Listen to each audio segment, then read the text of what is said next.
Hey everybody, so Scott, Jennie, and I got together to talk parquet courts, and of course, naturally, we started talking about fast food.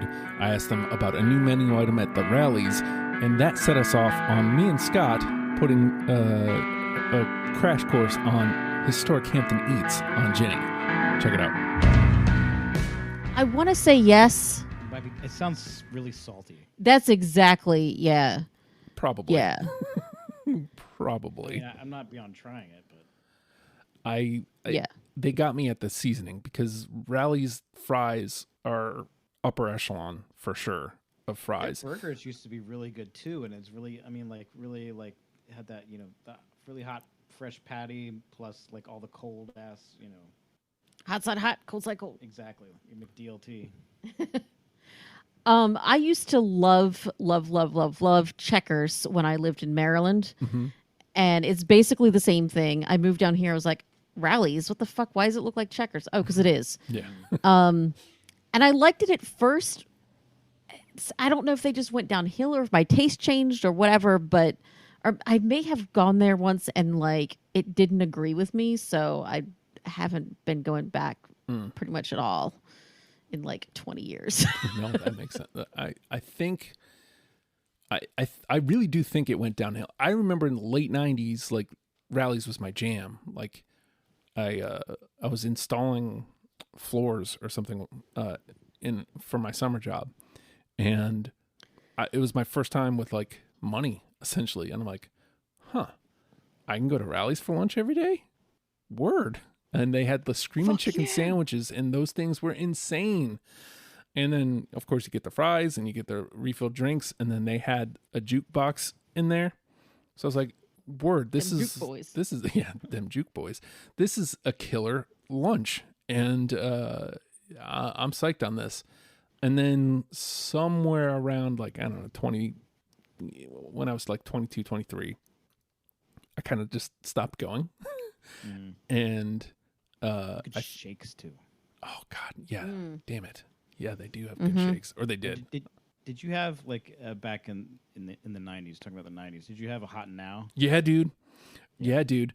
Did you have Hot and Now, Jennie? Mm-mm. So it was like a concept run by Taco Bell, but it was it was hamburgers. Yeah. What? And they were like 29-cent, like 39-cent hamburgers, and the fries were like really cheap too. Wow. No, I've never even heard of it. And it was kind of like the Rallies thing. It was kind of like just drive through. Yep. Huh. Yeah. I'm trying to think. Like, so in Hampton, do you know where the Wally is in Hampton, right? The what? The Walmart. Yeah. Oh, yeah. So there's the Taco Bell route right out in front of it, and to the left was the Pier 1 Imports. The Pier 1 Imports used to, like, before they built the Pier 1 Imports, the Hot and Now was there in Hampton. Mm-hmm. The one in Denby's still standing. Yeah, actually. Yeah, it's right next. It's right next to it. It turned into a Greyhound station. Yeah, and then it reverted back to a restaurant, and it was it's like a Greek restaurant now. Yes, sir. That's right. How the fuck do you change a restaurant to a bus station and back to a restaurant? I don't know. We're talking about Uber News here, so. But that Greek restaurant is actually pretty good too. I don't doubt it. I mean, it used to be a bus station. How could it not be great? Exactly. Drop off Roxy. I feel like a lot of the restaurants up in that part of Newport News are so shockingly good. Viking Burger used to be up there. I love me some Viking Burger. I was just about to say Viking Burger. Yep. Yeah.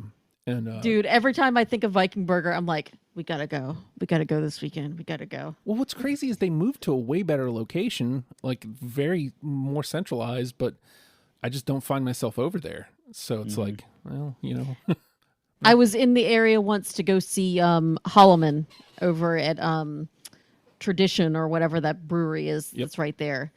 And I was like, while I'm over here, I'm going to go get me a burger. And I roll up there, and I felt bad because there was a food truck at the place that day, and they were selling burgers. And I was like, man, I feel bad because I'm like, I'm bringing in my burger. But then you ate your burger. And then I ate the burger, and I was like, oh, I'm not mad anymore. Yeah, you don't got to feel bad. It was like stuffed with chorizo. Yeah. They don't fuck around at Viking Burger. That place is insane.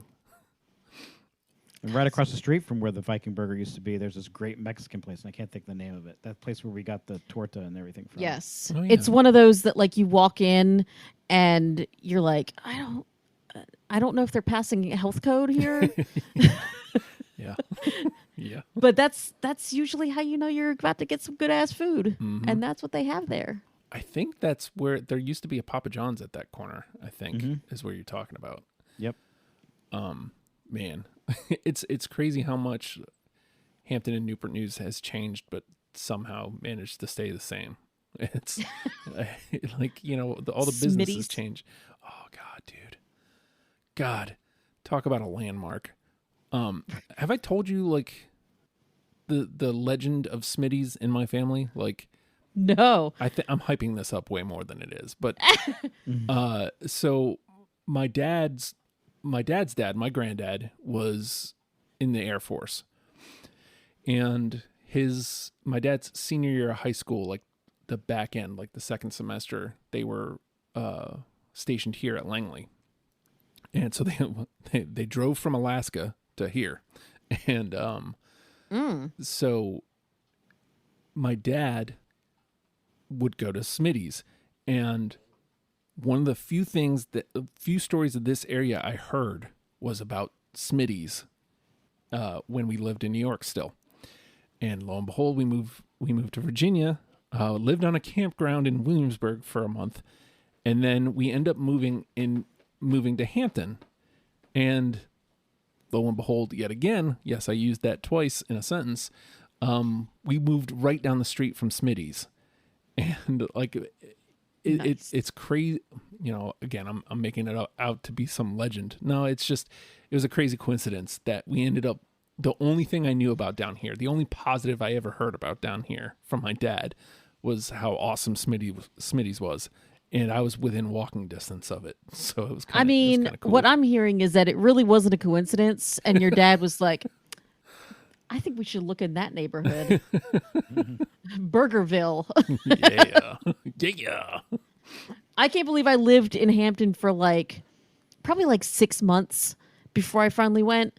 I remember my first time I went there, it was like very early pandemic times where we were kind of like not sure whether we were supposed to be wearing masks or what we were supposed to be doing with this pandemic other than like washing our hands. That was it. And I went over there and tried a burger for the first time. And I was like, I don't know if this is going to live up to the hype. It's like $6 for a combo. It's going to be okay. I'm sure it's just a burger. And I tried it and I was like, God damn, that's a good ass burger. A little love for Smitty's Better Burger to end the show. And of course, if you enjoyed that conversation, would like to hear more and more on cheese specifically, you can hear After the Fact number 124 by going to patreon.com/oh hi Justin. $1 a month gets you in the door, gets you all sorts of great content, including all of our After the Fact episodes. If you'd like to hear our episode on parquet courts, it'll be the next episode on the feed, so just hit play.